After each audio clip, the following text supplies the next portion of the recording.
Bismillahirrahmanirrahim. Assalamualaikum warahmatullahi wabarakatuh.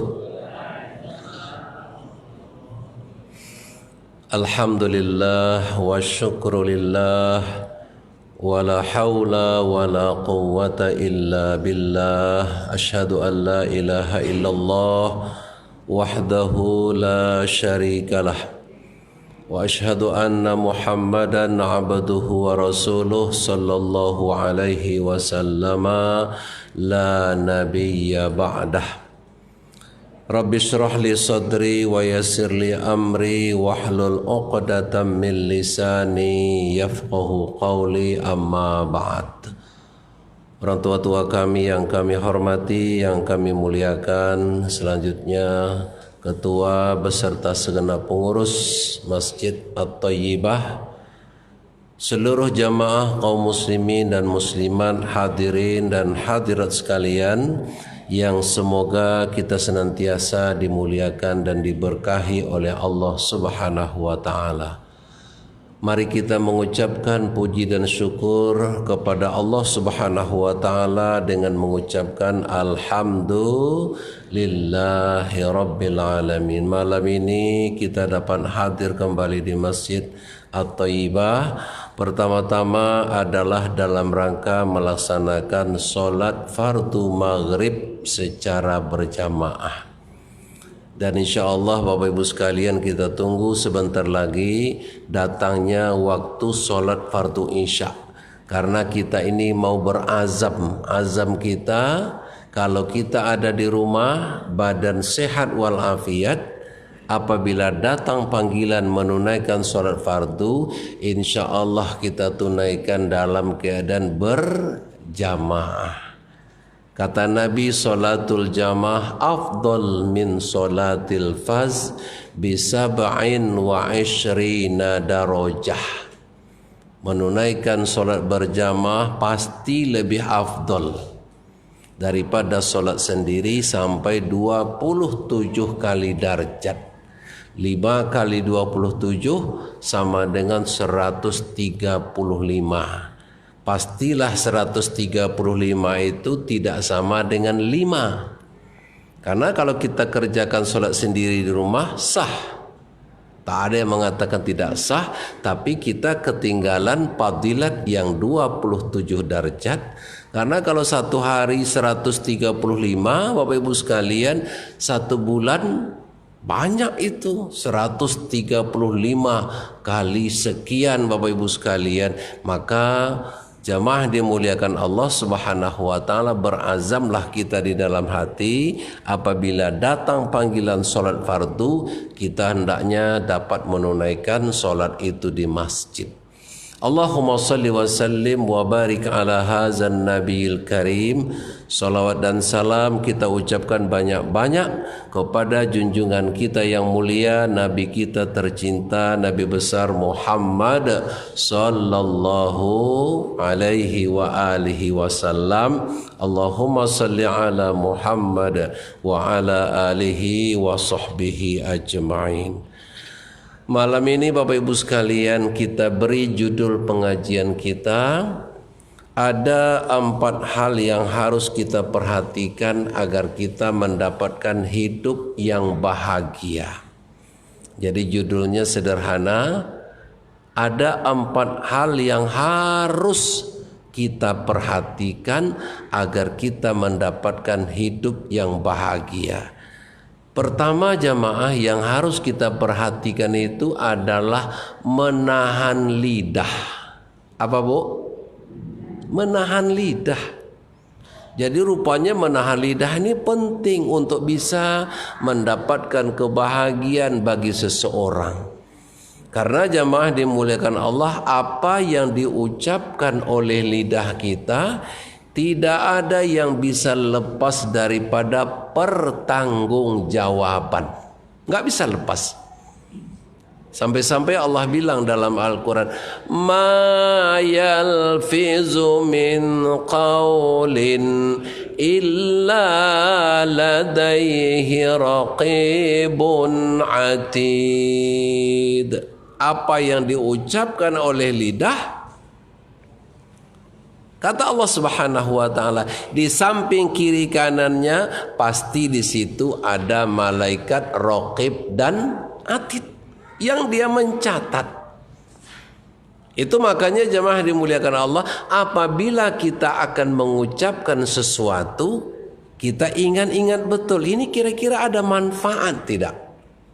Kalau ada manfaat silahkan ucapkan, tapi kalau dia tidak bermanfaat, apalagi Bapak Ibu sekalian yang sifatnya Bapak Ibu sekalian yang sifatnya mengkhawatirkan, meragukan kita, lebih bagus lidah itu kita tahan. Sampai-sampai Nabi mengatakan, beruntunglah kata Nabi orang yang bisa menahan kelebihan dari lidahnya, dan beruntunglah orang yang menginfakkan kelebihan dari harta. Jadi kalau harta ada berlebih, infakkan. Tapi kalau lidah berlebih, tahan. Sampai-sampai Bapak Ibu sekalian, bagaimana pentingnya menahan lidah itu, junjungan kita Rasulullah yang tercinta pernah menyebutkan. Apa kata Nabi kepada sahabatnya namanya Muaz? Muaz, ya Rasul, kuffa alaika haza. Kata Rasulullah kepada Muaz, kau tahan ini. Rasul memberikan isyarat kepada lidahnya, ditunjuk Nabi lidahnya sendiri, kuffa alaika haza, kau tahan ini Muaz. Muaz malah bertanya, ya Rasul, apakah ada orang terpuruk dalam neraka gara-gara lidah? Rasul malah menjawab lagi, sakalatka ummuka ya Muaz, ibumu capek sekali ketika melahirkan engkau hai Muaz. Aku sampaikan kepada engkau hai Muaz, hal yukabbun nas, bahwa manusia kata Rasulullah dipurukkan finnar, masuk ke dalam neraka, ala wujuhim, berjalan di atas wajahnya, terpuruk di dalam neraka kata Nabi, illa hasaidu alsinatihim, adalah kata Nabi disebabkan karena ulah lidah. Itu makanya jamaah dimuliakan Allah Subhanahu wa taala, lidah kita ini harus benar-benar kita jaga. Sehingga dikatakan Bapak Ibu, lidah itu adalah ibarat binatang yang berbisa, ular yang berbahaya, artinya ular yang berbisa, api yang Masya Allah Bapak Ibu sekalian. Karenanya jamaah dimuliakan Allah, jangan kita sebut aib saudara kita. Dengan menggunakan lidah jangan kita sebut aib orang lain, karena kita juga pasti punya aib. Saya punya aib, bapak dan ibu-ibu punya aib. Begitu kita sebutkan aib orang, Masya Allah. Itu makanya jemaah dimuliakan Allah, sampai-sampai menyebutkan aib itu adalah kerjanya lidah. Sampai-sampai Allah menyebutkan di dalam Al-Quran, ayuhibbu ahadukum ayyakula lahma akhihi maitan. Maukah kalian kata Allah memakan bangkai saudara kalian sendiri? Allah tanya, Allah jawab juga, fakarihtumuh, kata Allah pasti kalian membencinya, kalian tak suka kata Allah. Memakan bangkai saudara itu enggak suka. Itu makanya jamaah dimuliakan Allah, ini berkaitan dengan persoalan menahan lidah. Maka menahan lidah, menjaga lidah adalah tolok ukur kata orang sekarang, menjadi tolok ukur daripada imannya seseorang. Iman saya diukur sejauh mana saya bisa menahan saya punya lidah. Itu makanya Rasulullah menyebutkan di dalam sebuah hadis yang sahih, apa kata Nabi? Man kana yu'minu billah wal yaumil akhir. Kata Nabi, orang yang beriman kepada Allah beriman kepada hari akhirat. Kenapa dua aja Ustaz? Iman Allah satu, iman kepada hari akhirat satu. Itu adalah ibarat apa? Induknya rukun iman. Yang lain-lain induk juga, tapi yang paling induk satu iman kepada Allah, yang kedua iman kepada hari akhirat. Apa kata Nabi? Orang kalau betul-betul dia beriman kepada Allah, beriman kepada hari akhirat, kata Nabi, falyaqul khairan aw liyasmut. Hendaklah ia berkata baik, kalau tidak lebih bagus diam. Kalau akan berbicara baik, kalau tidak, kata Nabi, lebih bagus diam. Karena diam itu lepas daripada pertanggungjawaban. Tapi begitu berbicara, kalau memang baik, alhamdulillah, falyaqul khairan aw liyasmut. Bahkan jamaah dimuliakan Allah, Nabi pernah menceritakan dalam sebuah hadisnya yang panjang. Hadis itu bermula daripada Nabi mempertanyakan kepada sahabat, atadruna manil muflis? Tahu kalian, kata Rasulullah, orang-orang yang bangkrut? Kata Nabi, sahabat jawab, setahu kami Nabi, orang bangkrut itu nggak ada punya harta, nggak ada lagi hartanya sama sekali, habis Nabi. Kata Nabi, nggak begitu. Kata Nabi, orang yang bangkrut itu nanti dari umat aku, allazi ya'ti yaumal qiyamah bi salatin wa siyamin wa zakat. Nabi ceritakan, umatku nanti dibangkitkan pada hari kiamat membawa pahala yang banyak, pahala solat, pahala puasa, pahala zakat. Tapi kata Nabi, pahalanya itu nanti digrogoti. Gara-gara apa? Bangkrutnya bukan karena tidak sholat, tapi dia bangkrut, kata Nabi, adalah gara-gara qad syatama haza. Dia pernah mencaci orang ini. Yang mencaci itu kan kerja lidah itu. Jadi lidah ini jamaah ini salah-salah menggunakan lidah membuat orang nanti bangkrut ketika menghadap Allah Subhanahu wa ta'ala. Baik, ini yang pertama. Untuk bisa hidup bahagia, Bapak Ibu sekalian, pertama kita dianjurkan, kita diperintahkan oleh agama kita, untuk menjaga kita punya lidah. Jemaah yang dimuliakan Allah Subhanahu wa ta'ala, sampai-sampai kalau kita ingat ya, di dalam peristiwa Isra Mi'raj, Nabi bahkan menengok orang yang mencakar muka, mencakar dada, berdarah-darah. Ketika muka dadanya berdarah-darah, malaikat malah ditanya oleh Rasulullah, manhum ya Jibril? Ini siapa Jibril? Kok dia mencakar muka sendiri, mencakar dada sendiri sampai berdarah-darah, kukunya malah dari tembaga? Maka malaikat Jibril ketika itu memberikan jawaban, inilah orang yang suka membuka aib saudaranya.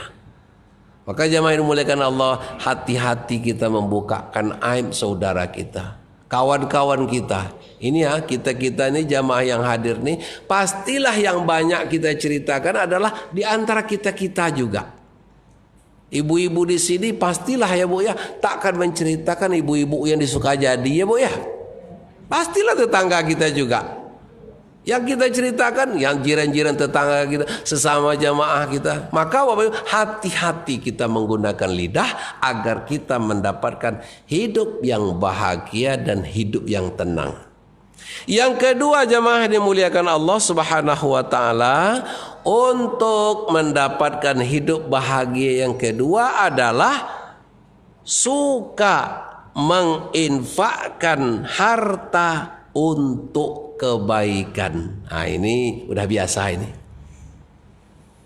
Kalau kita ingin bahagia, rupanya Bapak Ibu kita suka menginfakkan, mensodakohkan harta kita untuk kebaikan. Tapi kan tak semua. Kan Allah bilang, wa mimma razaqnahum yunfiqun. sesudah Allah bilang di pangkal ayat, allazina yu'minuna bil ghaibi wa yuqimuna shalah wa mimma razaqnahum yunfiqun. Urutan pertama orang beriman itu percaya dengan yang gaib. Ya, yang tak bisa nampak oleh panca indera, tapi dia percaya. Macam kita malam ini, kenapa kita mengabdikan diri kepada Allah? Allah nggak nampak kita. Kita yakin akan adanya hari kiamat, kita nggak nampak. Bukti kita percaya kepada yang gaib itu kita menyerahkan diri kepada Allah. Kita dirikan sholat.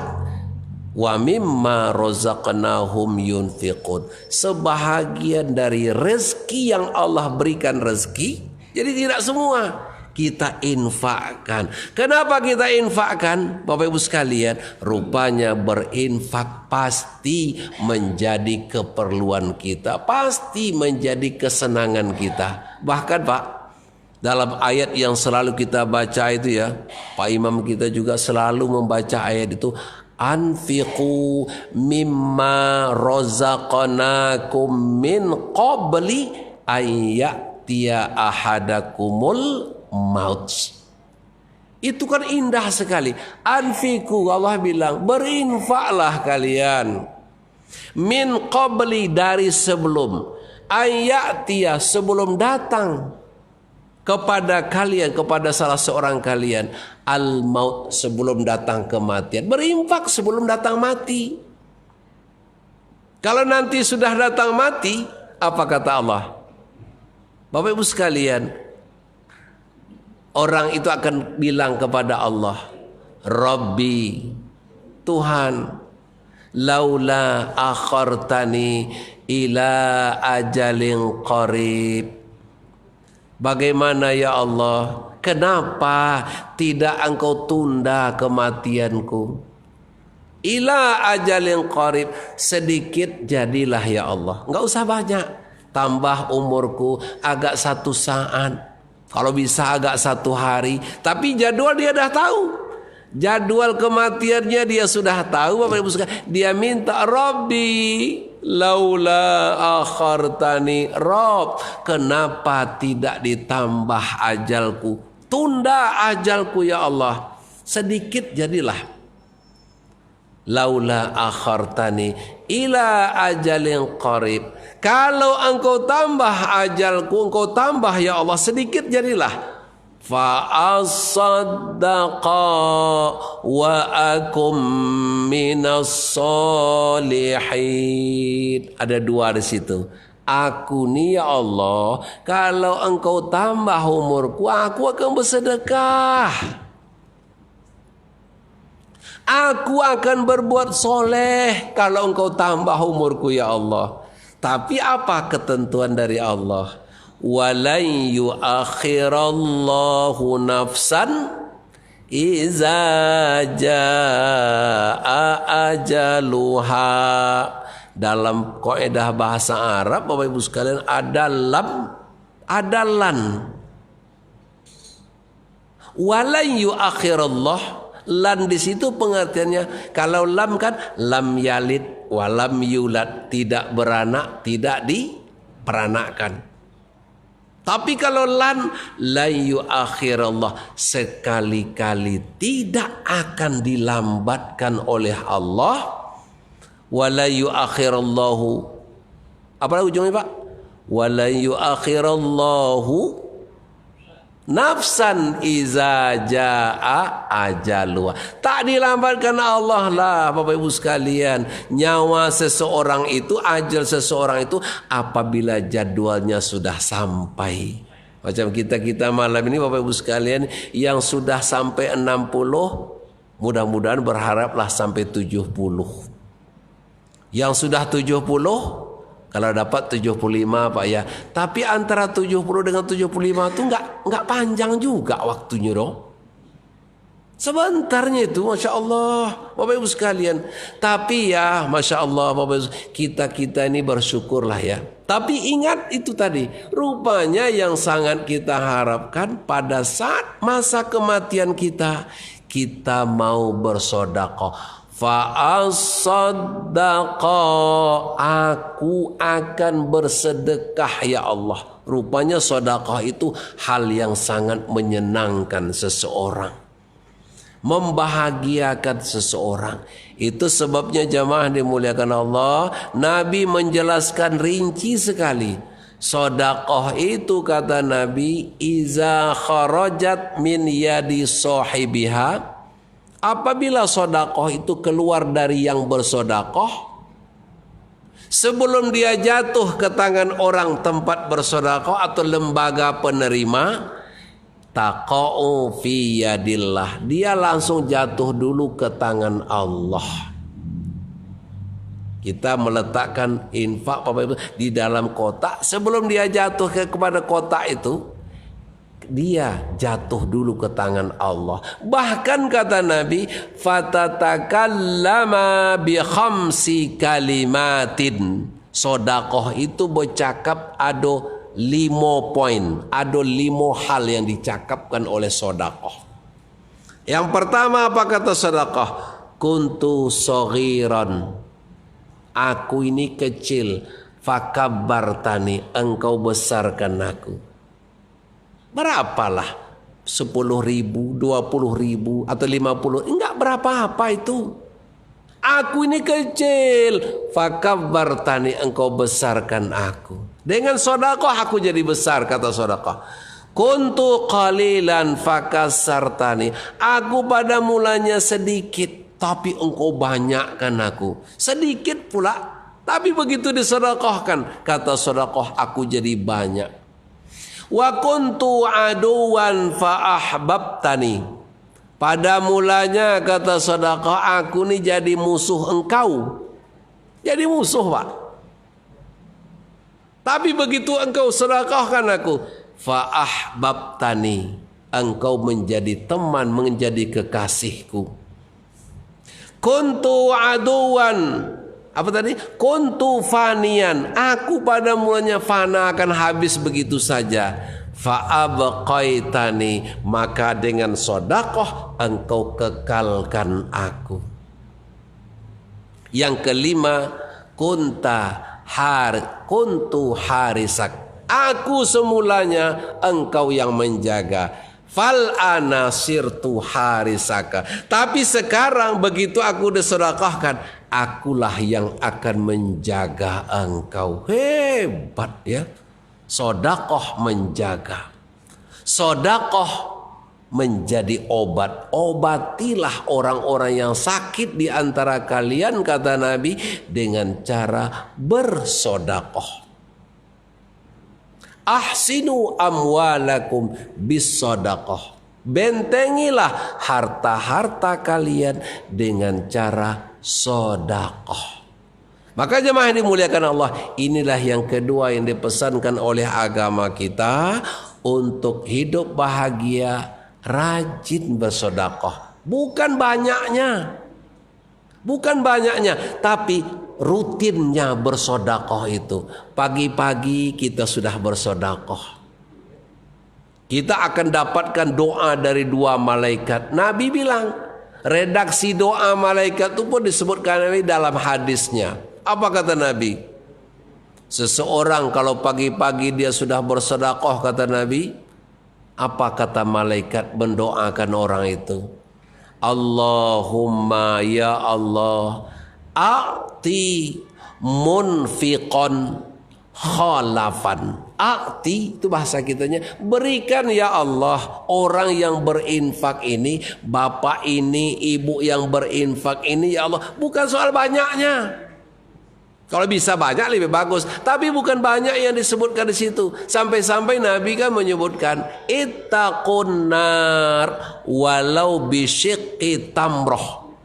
Takutlah kalian kepada neraka, kata Nabi, walaupun hanya dengan mensedekahkan 1 butir buah kurma. 1 butir buah kurma cuma.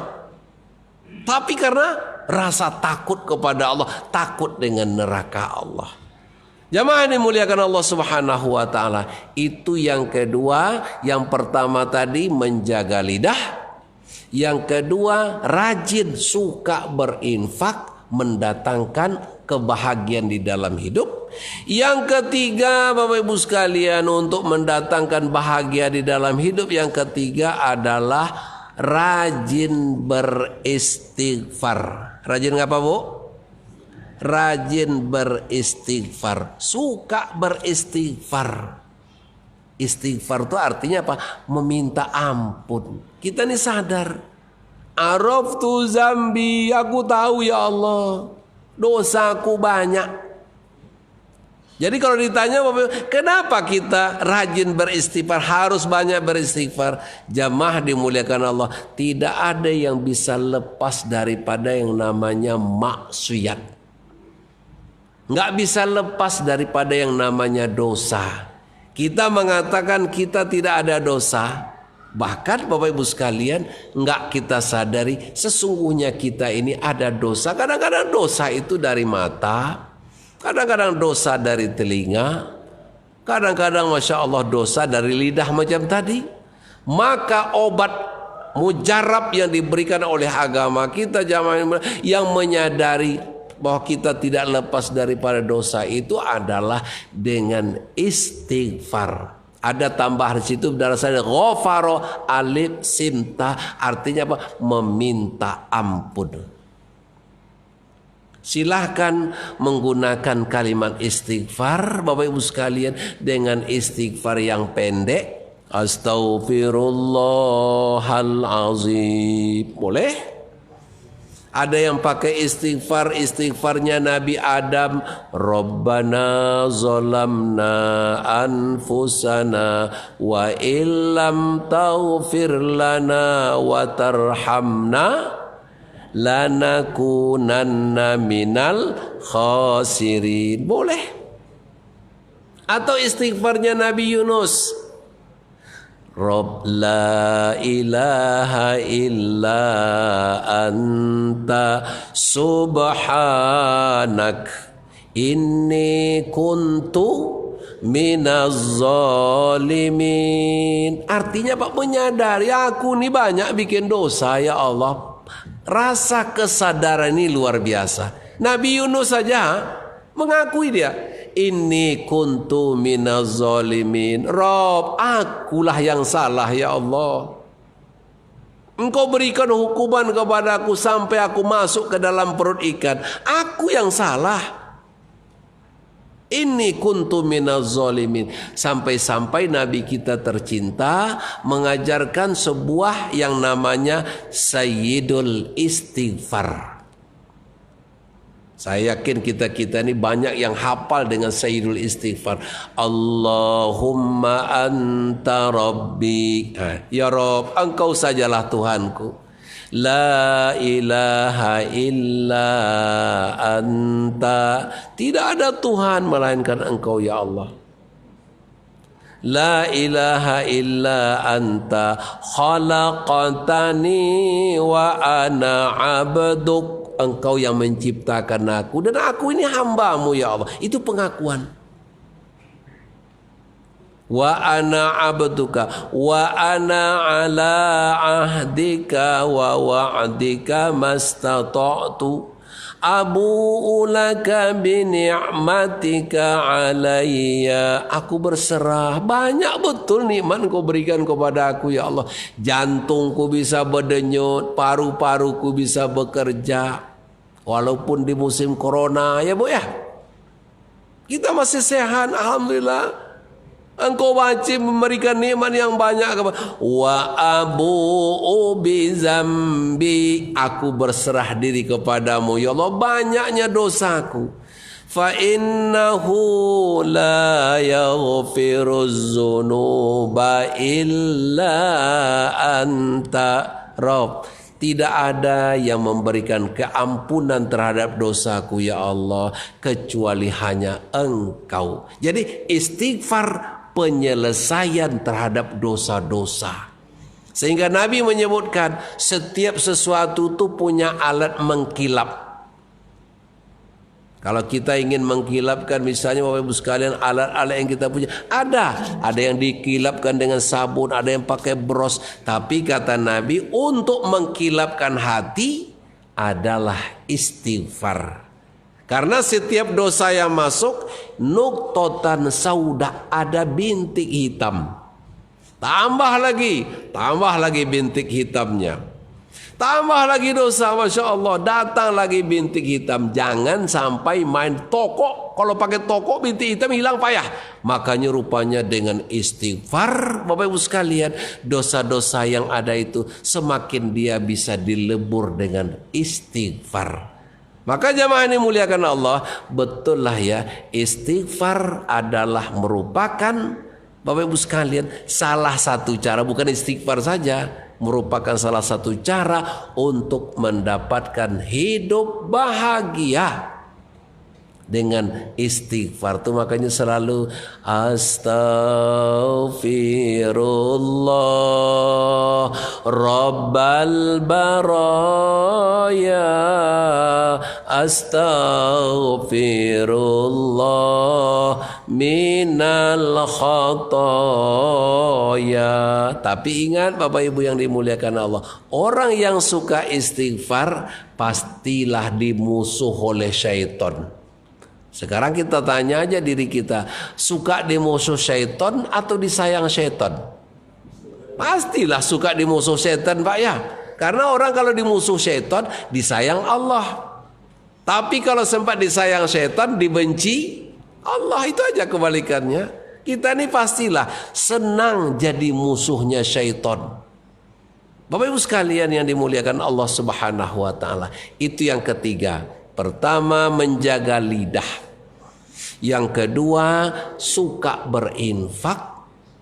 Yang ketiga adalah suka istighfar. Silahkan saja, pokoknya kita mainkanlah istighfar tuh di jalan, di kamar tidur. Bapak Ibu sekalian, bangun nanti tengah malam, tak ada yang kita ucapkan astagfirullahaladzim. Ucapkan dengan penuh kesadaran, aku minta ampun padamu ya Allah. Kenapa? Jalan penyelesaian dalam rangka penyucian dosa, pembersihan dosa. Yang keempat, yang terakhir malam ini kita bicarakan jamaah, upaya dalam rangka mendapatkan hidup bahagia itu adalah punya suatu sikap yang namanya qanaah. Apa Bu? Qanaah. What is the meaning of qanaah? Pakai bahasa Inggris pula ya. Apa maksud qanaah kau Ustaz? Qanaah itu yang dimaksudkan Bapak Ibu, intinya qanaah itu puas. Puas apa? Puas terhadap pembahagian Allah. Allah berikan rezeki kepada kita. Bapak Ibu sekalian, ada namanya rezeki corona. Corona pula. Ini kan corona, ini kan ujian Allah ini. Pemberian Allah. Bukan berarti kita puas senang dengan, enggak, bukan begitu Bapak Ibu sekalian. Kita Bapak Ibu sekalian menghadapi corona ini, inilah dia, kita pakai masker, kita jaga kesehatan. Tapi inti daripada qanaah itu ridho bil qada, ridho dengan ketentuan Allah. Dulu kan pernah kita sampaikan Bapak Ibu sekalian, ada 3 tanda kata Nabi orang yang imannya itu betul. Apa tanda iman kalian betul kata Nabi? Pertama kata sahabat, Bapak Ibu sekalian, nasbiru alal bala. Kami sabar atau kalau kami diberikan ujian. Nashkuru ala roho. Kami bersyukur kalau kami diberikan nikmat yang menyenangkan.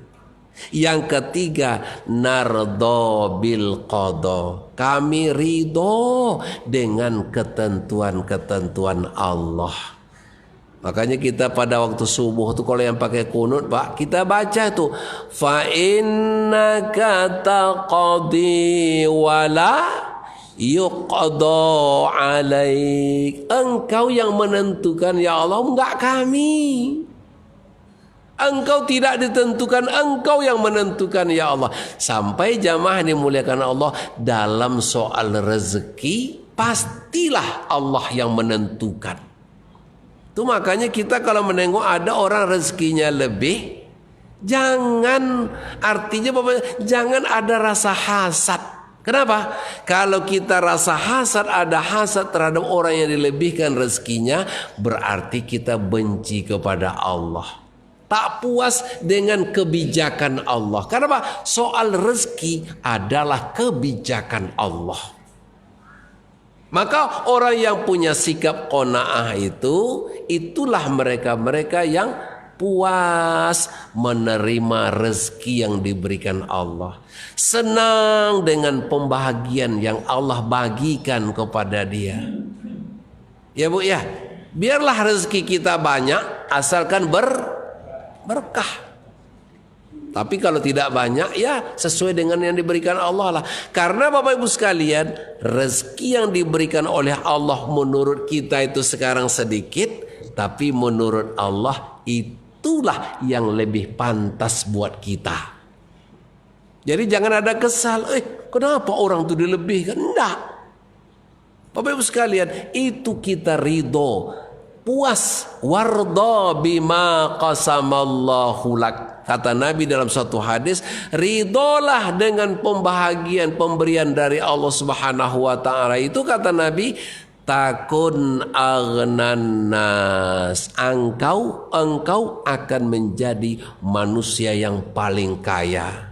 Ingat jamaah, kaya itu bukan terletak pada harta, tapi kaya itu terletak Bapak Ibu sekalian pada kepuasan hati menerima nikmat Allah. Hatinya puas, sehingga Nabi bilang, laisal ghina an kasratil mal. Bukanlah kaya itu banyaknya harta, walakinnal ghina nafs. Yang kaya itu adalah kaya hati. Tapi kalau dapat hatinya kaya, duitnya banyak ya Bu ya. Yang lebih bagusnya begitu memang. Akan lebih puas jadi orang kaya, hatinya juga puas begitu. Makanya mahani muliakan Allah Subhanahu wa taala, jadilah orang kaya yang kaya hatinya, ridho dengan ketentuan Allah. Kata Nabi, engkau akan jadi orang yang paling kaya. Nabi bahkan Bapak Ibu sekalian, agar kita punya sikap qanaah, apa kata Nabi? Supaya kalian merasa puas dengan nikmat yang Allah berikan kepada kalian. Kata Nabi, rajin-rajinlah kalian menengok ke bawah. Dalam soal dunia, tengok ke bawah. Kalau menengok ke atas, gimana Pak? Kita Pak dalam soal dunia ini kalau menengok ke atas silau. Pak RT nengok Pak Lurah silau. Pak Lurah nengok Pak Camat silau. Pak Gubernur nengok Presiden silau lagi. Masya Allah. Tapi tengoklah ke bawah, akan muncullah, kalian akan lebih pantas, kata Nabi, pandai mensyukuri nikmat Allah. Malam ini kita masih bisa hadir, alhamdulillah, masih Allah berikan kesehatan. Banyak Pak yang usia-usia kita, mereka sudah tidak bisa berjalan. Mereka hanya terbaring di tempat tidur. Kata saya, teman saya pernah nelpon, habis waktu Pak Ibu. Kesembuhan, oh iya, baik. Bapak Ibu yang dimuliakan Allah Subhanahu wa taala, adalah 2 menit lagi Pak ya, atau 2 detik lagi. Saya tambah sedikit lagi. Jadi Bapak Ibu sekalian, tengok ke bawah, ada kawan saya baru dia nelpon.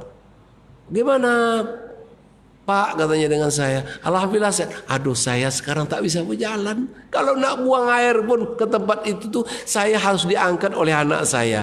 Bang, saya bilang, abang harus sabar, harus tenang, jangan tinggalkan sholat. Abang masih bersyukur di tempat tidur, masih bisa berbicara, dan bahkan masih bisa membaca subhanallah. Itu pahalanya besar, saya bilang. Tengoklah, artinya Bapak Ibu sekalian, tengok kalau orang mau menengok ke bawah, apa yang terjadi pada dirinya, dia akan menyampaikan rasa syukurnya kepada Allah Subhanahu wa taala. Bapak Ibu yang dimuliakan Allah, sebagai penutup kajian kita malam ini, inilah kesimpulannya, ada 4 hal yang harus menjadi perhatian kita. Jaga lidah, Rajin berinfak, biar banyak, tak usah banyaknya, sedikit, tapi rutin berinfak. Yang ketiga, rutinkan istighfar karena mendatangkan ketenangan. Yang keempat, punyalah suatu sikap yang namanya qanaah. Mari kita berdoa Bapak Ibu sekalian untuk kesembuhan dari Ibu Hajah Miss Nadiah yang sekarang beliau dalam keadaan sakit. Semoga Allah Subhanahu wa taala memberikan kesembuhan kepadanya. Al-Fatihah. A'udzubillahi minasyaitonirrajim. Bismillahirrahmanirrahim. Alhamdulillahirabbil alamin arrahmanir rahim maliki yaumiddin. Iyyaka na'budu wa iyyaka nasta'in. Ihdinas siratal mustaqim. Siratal ladzina an'amta 'alaihim ghairil maghdubi 'alaihim waladdallin. A'udzubillahi minasyaitonirrajim. Bismillahirrahmanirrahim. Alhamdulillahi hamdan na'imin hamdan yuwafi ni'amahu yukafi mazidah.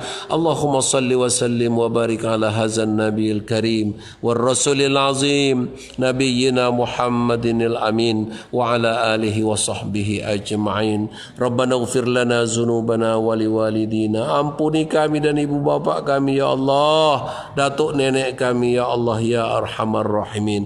Jadikan pertemuan kami ini penuh dengan rahmat dan kasih sayang-Mu ya Allah. Ya Allah ya arhamar rahimin. Sembuhkan kami ya Allah, sehatkan kami ya Allah, berikan kesehatan, dawamkan kesehatan kepada kami ya Allah, dan berikan kesembuhan kepada saudara kami yang sakit, ibu kami yang sakit, Hajah Miss Nadiah ya arhamar rahimin. Allahumma ya syafi ya muafi, ishfi maradana wa anta syafi la shifauka shifaan la yughadiru saqaman birahmatika ya arhamar rahimin. Rabbana atina fid dunya hasanah wa fil akhirati hasanah wa qina azaban nar. Wa sallallahu wa sallam ala nabiyyina Muhammad walhamdulillahi rabbil alamin.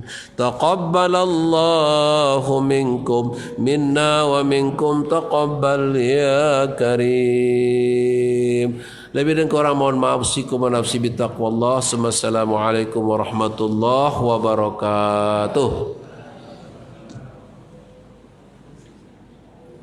Ya.